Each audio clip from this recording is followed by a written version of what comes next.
Take a breath and let it be soft, not forced, just as it is, as you arrive gently in this moment and begin to let the weight of mental clutter fall away. For in the heart of Zen, there is a quiet teaching that reminds us the mind does not need to be tamed like a wild beast, but understood like a patient friend who has simply forgotten how to sit still. When we feel overwhelmed, anxious, or distracted, it's often not because life is too loud, but because we have not yet learned to listen deeply to what is within. The noise in the mind is not random. It has roots, and if we trace it back with care and presence, we begin to see it clearly. The first root is the endless pursuit of what is next. We live in a world that worships forward motion, always striving, achieving, comparing, planning.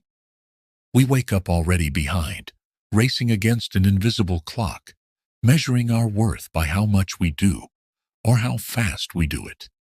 But Zen invites us to ask, who is it that is doing all the chasing? And where exactly are you trying to arrive?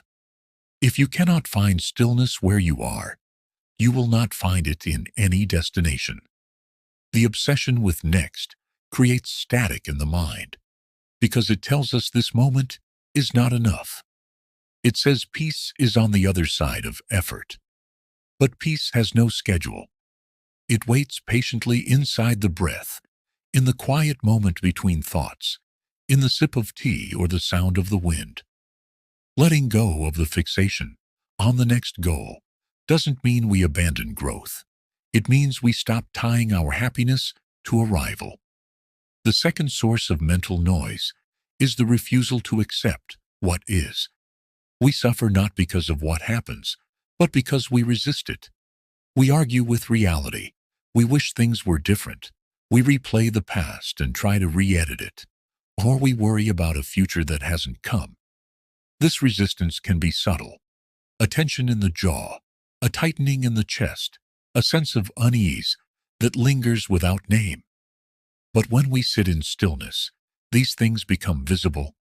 And once visible, they can be softened. In Zen, acceptance is not passive.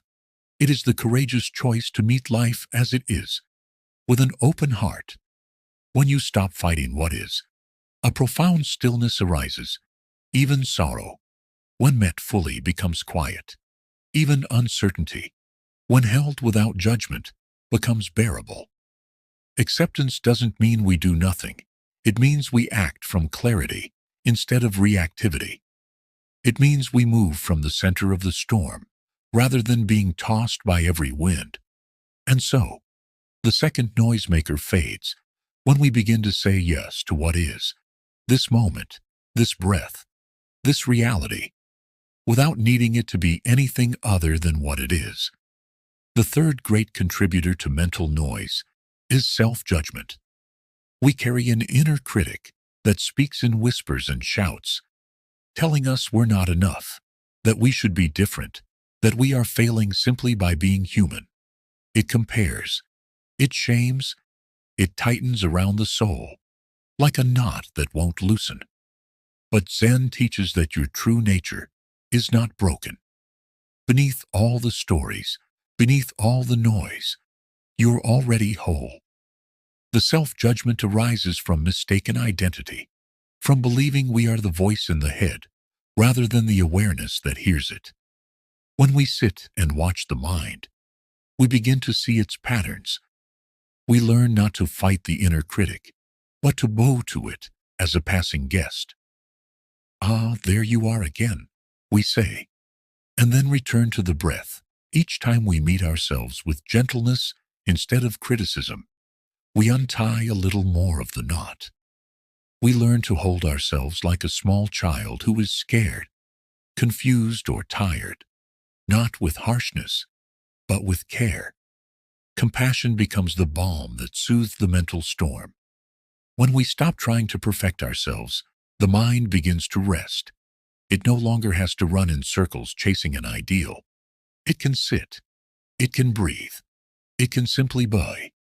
And so these three, the chase for more, the resistance to what is, and the judgment of the self are not enemies, but teachers.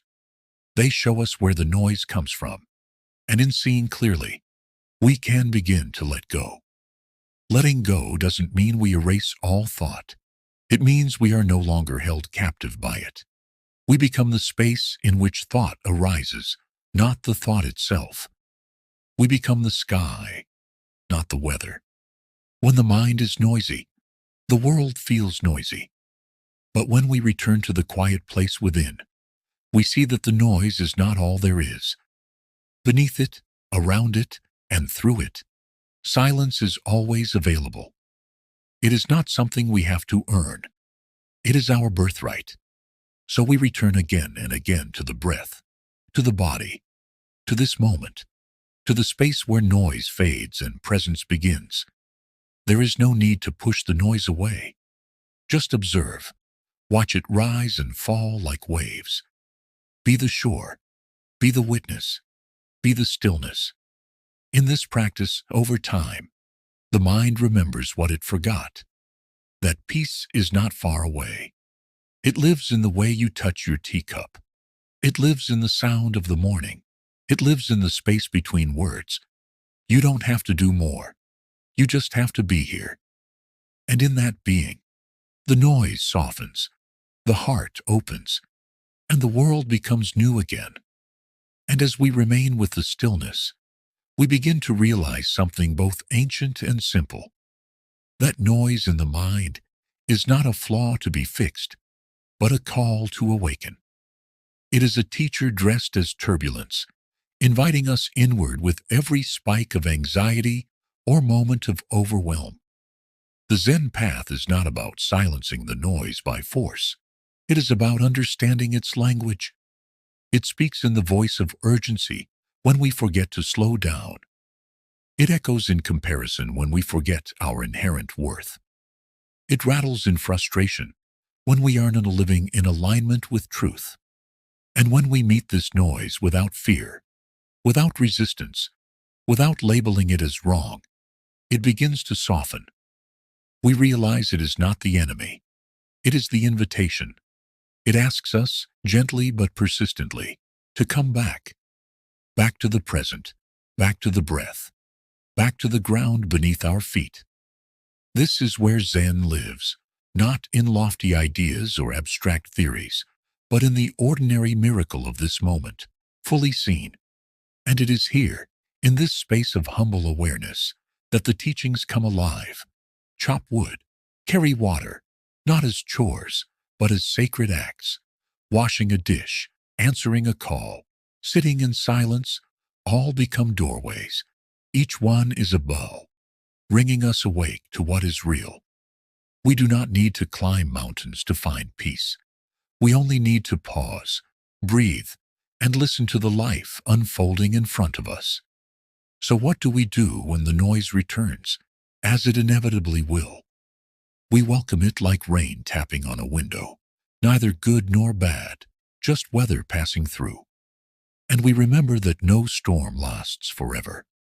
Even the loudest mind quiets when we stop fueling it with resistance. With patience, we become observers instead of reactors. And in that simple shift, from resisting to witnessing, we discover the truth of Zen. That awareness itself is enough. It needs no embellishment, no achievement, just your willingness to be here now. This is the great paradox of Zen. By doing less, we discover more. By trying less, we begin to see clearly. The mind that is constantly striving cannot see the moon reflected in the pond. But the still mind, the quiet mind, reveals the moon in perfect clarity. This is the gift of letting go, not the erasure of thought, but the return to what has always been beneath it. Clarity, presence, peace. And as the script continues, ask yourself now, in this very breath, what am I holding on to that creates noise? Is it an expectation? A regret?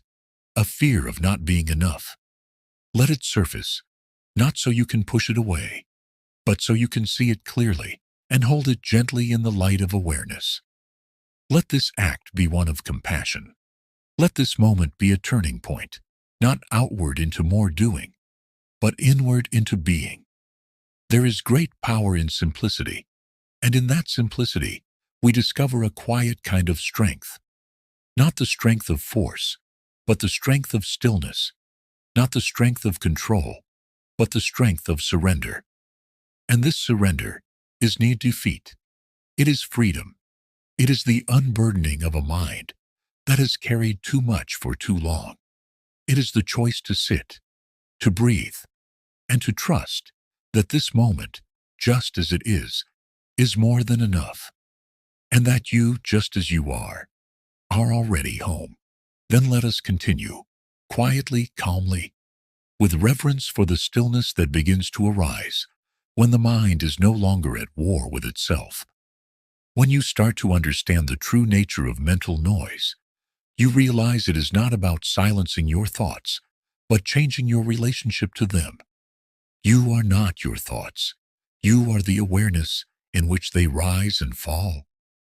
You are the open sky, not the passing clouds. This understanding begins to untangle the knots in your mind. One by one, the beliefs, the fears, the comparisons start to dissolve in the light of clear seeing. The first noise was the pressure to always be doing. The second was the false belief that you're not enough. The third is attachment, clinging to what was, reaching desperately for what might be. This grasping fractures the moment. Zen reminds us that only this moment is real, and it is complete. Nothing is missing from now. When you return to the now, your breath slows, your heart settles. Life softens around you because you are finally meeting it fully. And in this space, your senses awaken to the richness of existence, the texture of sound, the warmth of light, the silent presence behind all things. It's all here, waiting for your presence. Every time you catch yourself spiraling into what-ifs or should-haves, it is an opportunity, not a failure. It's a bell sounding in your inner temple, reminding you to return, to come back to this step, this sip of tea, this sound in the air. There is nowhere else to be. The future is imagination. The past is memory. And only now breathes with life. That is why the Zen masters sweep the floor with reverence, cook rice with devotion, walk slowly without rushing. It is not that their tasks are different from ours. It is that their attention is undivided. And that attention is the portal to peace. So begin now, not by trying to empty the mind, but by noticing what fills it unnecessarily. Simplify your focus. Do one thing at a time. Wash the bowl to wash the bowl. Walk to walk. Listen to listen. And as you do, the mind begins to settle like mud, sinking to the bottom of a still pond. What remains is clarity. What remains is truth. You're not broken because your mind is busy. You're not failing because you feel overwhelmed. The world is loud. The pace is fast. But within you is a still point, a place untouched by the noise. Zen practice is the art of remembering that place again and again. Not perfectly, not once and for all, but as a rhythm, like breathing. You get lost, you return. You forget, you remember. And each return is a homecoming. The noise may knock, but you no longer have to invite it in. You can acknowledge it, bow to it, and let it pass. This is how you reclaim your inner space, not with resistance, but with gentle awareness. And in that awareness, love grows, compassion grows, space grows. Your mind becomes less of a battlefield and more of a garden. Then let us continue, not with haste, but with presence, stepping deeper into the heart of stillness, where the mind begins to untangle itself from the knots of unnecessary suffering.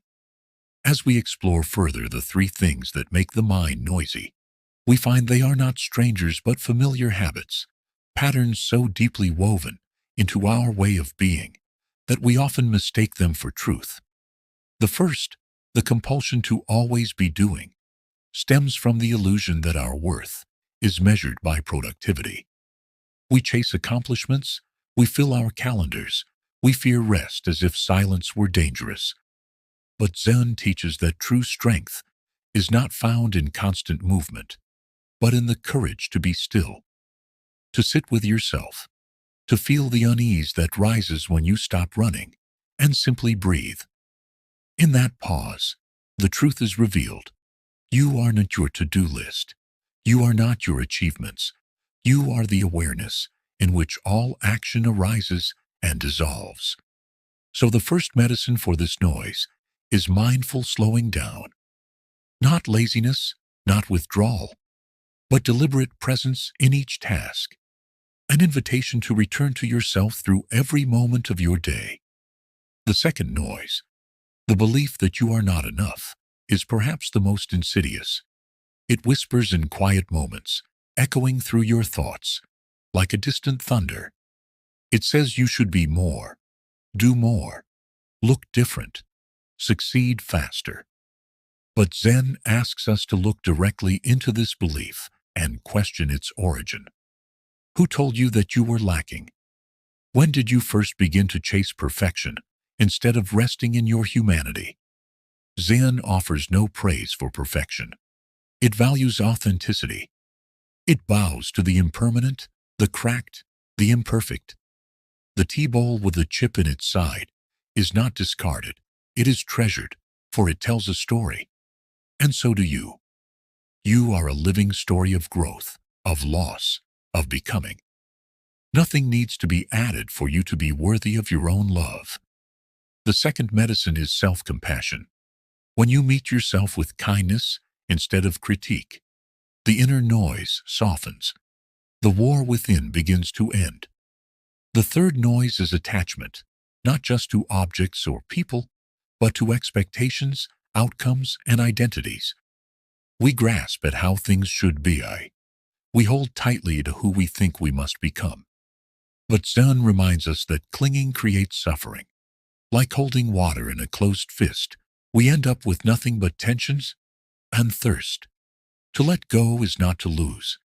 It is to open, to trust, to remember that life unfolds moment by moment, and your peace is not found in controlling it, but in riding its waves with grace. When you loosen your grip on needing to know, needing to be right, needing things to go your way, you begin to experience a lightness of being. This is the third medicine, non-attachment, not apathy, not indifference, but freedom. The spaciousness to let things be as they are and find peace anyway. Together, these medicines, mindful presence, self-compassion, and non-attachment, are the balm for a noisy mind. You don't have to silence your thoughts to find peace. You only have to stop believing that every thought is true. You only have to come home to yourself with gentle awareness. In each breath, a return. In each moment, a new beginning. You are not behind. You are not broken. You are here. And that is enough.